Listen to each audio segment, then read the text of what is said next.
My dear student and respected guardian, আপোনালোকে জানে অহাকালি বহু প্ৰত্যাশিত নিট পৰীক্ষা অনুষ্ঠিত হ'ব। গোটেই ভাৰতবৰ্ষত প্ৰায় 24 লাখ ছাত্ৰ ছাত্ৰীয়ে সেই পৰীক্ষাত অৱতীৰ্ণ হ'ব।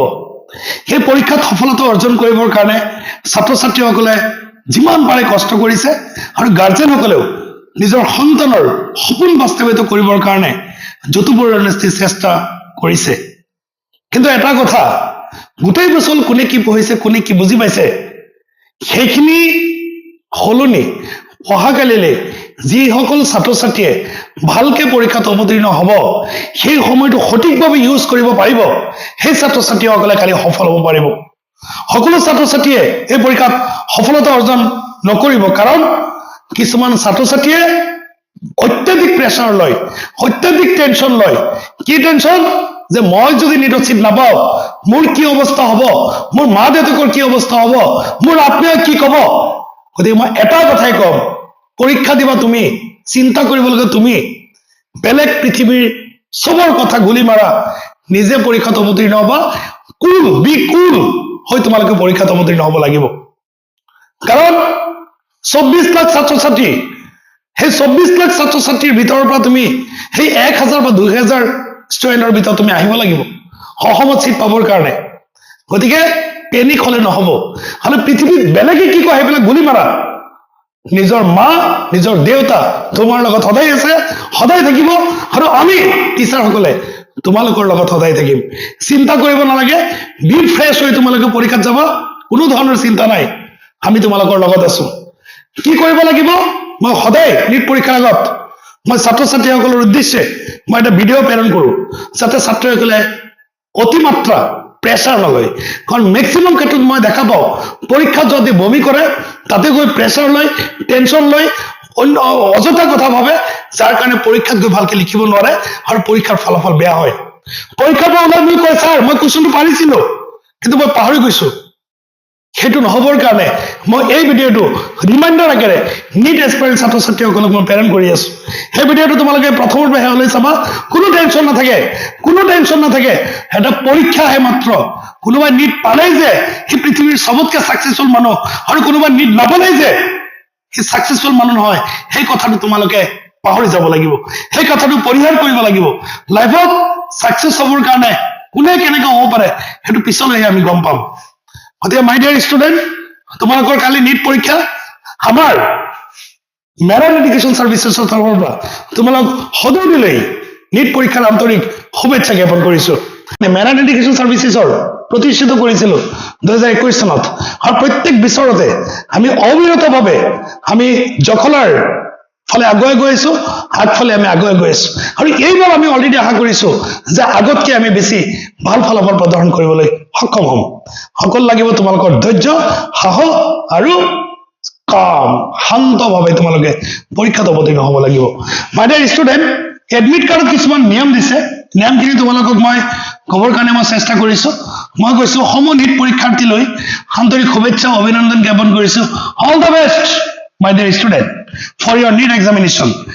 MES is with you today, tomorrow and always. তোমালোকৰ লগত আজি পৰীক্ষা লৈকে মই নাই। পৰীক্ষা বেয়া হলেও আছো, পৰীক্ষাত পালেও আছো, আৰু পিছৰ জীৱনতো যদি কিবা আমাৰ দৰকাৰ হয় আমি তোমালোকৰ লগত থাকিম বুলি মই প্ৰথম দিনাখনৰ পৰা প্ৰতিশ্ৰুতি দি আহিছো। মাই ডিয়াৰ ষ্টুডেণ্ট, তোমালোকৰ এডমিট কাৰ্ডত তুমি কি কৰিব লাগিব, সেইফালে নাম থাকিব। মই নামখিনি সময় দেখাব খোজা নাই, এইখিনি নাম চাম থাকিব, এইখিনি তোমালোকে একো কৰিব লগা নাই। প্ৰথম কি আছে, মিডিয়াম অফ কুৱেশ্যন ইংলিছ, কোনো টেনশ্যন নাই। ইংলিছ ডেট আছে, ইয়াতে ৰিপৰ্টিং টাইম আছে 11টা বজাত। 11টাৰ পৰা 12টা বজাৰ ভিতৰত গৈ তাত থাকিলে হ'ল। 12টাতকে লেট কৰিলে অলপ অসুবিধা হ'ব পাৰে, কাৰণ যান জঁটৰ যিহে অৱস্থা আজিৰ দিনত। গতিকে তুমি অলপ সোনকালে পৰীক্ষাত চেণ্টাৰ যোৱাটো বেটাৰ। 12টাতকে যদি কোনো পধ্যেই চেণ্টাৰ যোৱাটো লেট নহয়, 11টাত গ'লে বেছি বেটাৰ, কাৰণ তাত গৈ পঢ়ি থাকিলেতো একো অসুবিধা নাই, তাত গৈ তুমি পঢ়ি থাকিব পাৰিবা। পৰীক্ষাটো হ'ব 2 বজাৰ পৰা 5 বজালৈ। তুমি গোটেই বছৰত কি কৰিছা সেই কৰা কামখিনি মাত্ৰ 3 ঘণ্টাতে তুমি কি কৰিব লাগিব, শ্ব' কৰিব লাগিব। 3 ঘণ্টাত যোনে ভালকে শ্ব' কৰিব পাৰে সেই নিট পৰীক্ষাত চিট পাব, আৰু যোনে কৰিব নোৱাৰে সি নিট পৰীক্ষাত চিট নাপাব পাৰে।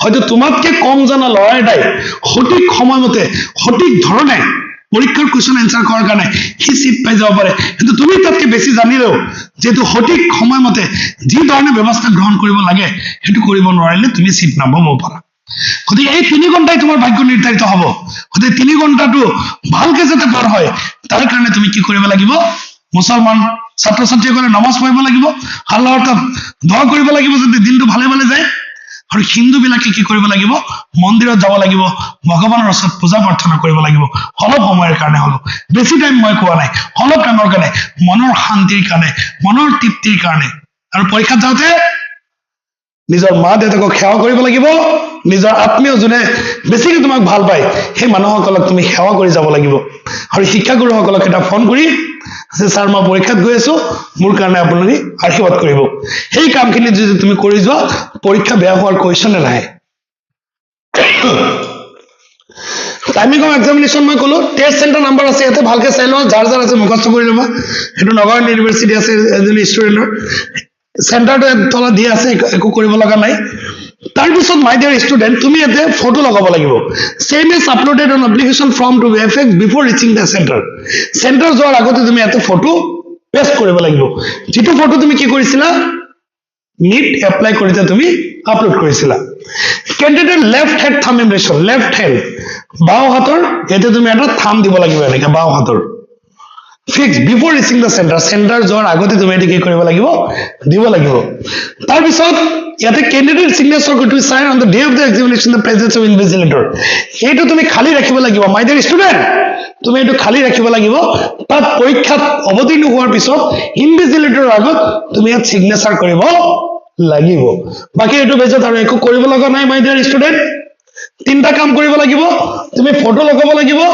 এটা লেফট থাম্ব ইমপ্ৰেছন লগাব লাগিব আৰু এই ছবিটো তুমি খালি ৰাখিব লাগিব পৰীক্ষা হলৰ ভিতৰত তুমি ফিল আপ কৰিব লাগিব মাই ডিয়াৰ ষ্টুডেণ্ট তাৰপিছত তুমি কি কৰিব লাগিব ইয়াতে 4/6 এটা ফটো তুমি পেষ্ট কৰিব লাগিব The candidate invigilator sign across the photograph is indicated in the instructed below. আৰু ইয়াতে তুমি এনেকে সহি কৰিব লাগিব ফটোটোৰ দুইফালে সে এনেকে তোমাৰ ফটোটো আছে মই ধৰি ললো এইটো ফটো এটা তোমাৰ ফটো আছে সেই ফটোৰ এক্ৰছ এনেকে তুমি সহি কৰিব লাগিব তুমি সহি কৰিবা এতে আমাৰ ইনভিজিলেটৰ সহি কৰিব বাকি এটা ডেট অফ এক্সামিনেশ্যন টাইমিংটো এটা কৈ আছে গাৰ্জেনৰ নাম আছে ইয়াতে তোমাৰ ইনভিজিলেটৰে এতে সহি কৰিব এটো তোমাৰ কাম নাই Instruction for candidate. The candidate is to paste the latest color postcard size photograph on his or in the designated space. Here paste koriba lagibo. Invigilator shall ensure that the photograph and signature on this page match. Aru invigilator sabo etu match korise nai tomar logot. The candidate is to sign across the photograph on the left side. Left side ki koriba lagibo tumi ki koriba lagibo sohi koriba lagibo. It is mandatory for the candidate to bring the page of the admit card. Admit card tumi loi jaba lagibo.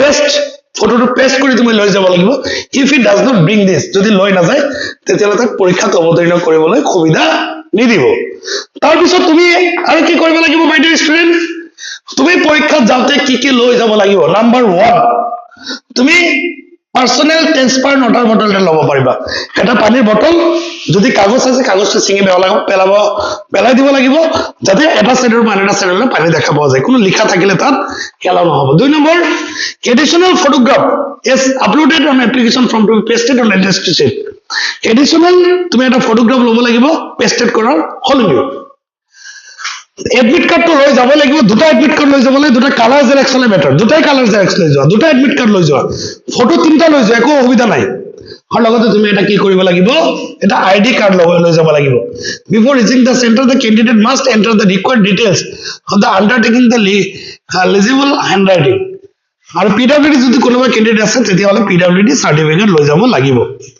বাকি তোমালোকে জানাই আৰু মোৰ ক'ব লগা নাই আৰু যিমান পাৰে এনেকুৱা মোৰ এটা ষ্টুডেন্ট আছিল 1 মিনিট লেট কে যোৱাৰ কাৰণে গেটটো ক্লোজ হৈছে গতি লেট কৰিব নালাগে তুমি লৈ যাব লাগিব এডমিট কাৰ্ডৰ 2 কপি ফটো পোস্ট কাৰ্ড এটা পাসপোৰ্ট সাইজ 3টা পোস্ট কাৰ্ড দুটা লৈ যোৱা পোস্ট কাৰ্ড দুটা লৈ যোৱা আৰু পাসপোৰ্ট 3টা ফটো লৈ যোৱা আৰু এডমিট কাৰ্ড দুটা লৈ যোৱা এটা লগত ৰাখা এটা নিজৰ মা দেউতাকৰ লগত ৰাখা যোন তোমাৰ লগত যায় আৰু পৰীক্ষাত পৰাপক্ষত অকলে নগলে বেটাৰ, লগত এজন লৈ গলে বেটাৰ, কাৰণ বেগটো ভিতৰত লৈ যাব নিদিয়ে, মোবাইল চবাইল ভিতৰত এলাও নকৰে।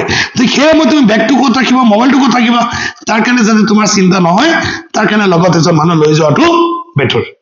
গতিকে বেলেগ একো ক'ব লগা নাই মাই ডিয়াৰ ষ্টুডেণ্ট। অহাকালি তোমালোকৰ পৰীক্ষা হবলৈ গৈ আছে, আৰু অহাকালি গোটেই ষ্টুডেণ্টে পৰীক্ষা ভাল কৰিবলৈ গৈ আছে। মই এটা আশা কৰিছো গোটেই ছাত্ৰ ছাত্ৰীয়ে অহাকালি যিটো পৰীক্ষা হব সেই পৰীক্ষা ভাল হব, আৰু পৰীক্ষাৰ পৰা ওলাই আমাৰ ওচৰলৈ আহিব, ছাৰ এইবাৰ নিট হৈ গল, ছাৰ এইবাৰ মই সপোন পূৰণ কৰিম, ছাৰ আপোনাৰ সপোন পূৰণ হৈ গল, ছাৰ মোৰ মা দেউতাকৰ সপোন পূৰণ হৈ গল, ছাৰ মোৰ আত্মীয়ৰ সপোন পূৰণ হৈ গল, ছাৰ মই ভালকে পৰীক্ষাটো দিলো। এয়া তোমালোকৰ পৰা আমি আশা কৰিছো। মই অৱশেষত ছাত্ৰ ছাত্ৰীসকলক এটাই কৈছো, আজি ৰাতি বেছিলৈকে বহিব নালাগে, মেক্সিমাম 11টালৈকে বহা।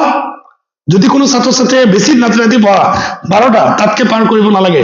12টাৰ পৰা 5টালৈকে টোপনি যোৱা, 5টাত উঠি তুমি দিনত একেবাৰে প্ৰথমৰ পৰা শেষলৈ যিমানখিনি পাৰা তুমি পঢ়িবৰ কাৰণে ট্ৰাই কৰা। ওপৰে ওপৰে মুখস্থ কৰিবলৈ ট্ৰাই নকৰিবা, আৰু কাৰণ এতিয়া আৰু মুখস্থ নহব, এতিয়া ব্ৰেইনত প্ৰেছাৰ বহুত আহি গৈছে, চকু দি চাই থাকা। তোমাৰ এনেকুৱা অনুভৱ হৈ আছে মই পাৰিম নে নোৱাৰিম, কি হব কি নহব, গতিকে চিন্তা তুমি আৰু কৰিব নালাগে। তুমি ধুনীয়াকে খালি ওপৰে ওপৰে কভাৰখিনি চাই চাই যোৱা, পেজবিলাক ওলটাই থাকা, একেবাৰে পৰীক্ষাত সোমোৱালৈকে তাত যে গাড়ীত বহি থাকিব বা গছৰ তলত, তাতো পাতটো লুটিয়াই থাকিব, এইটো কামত আহিব।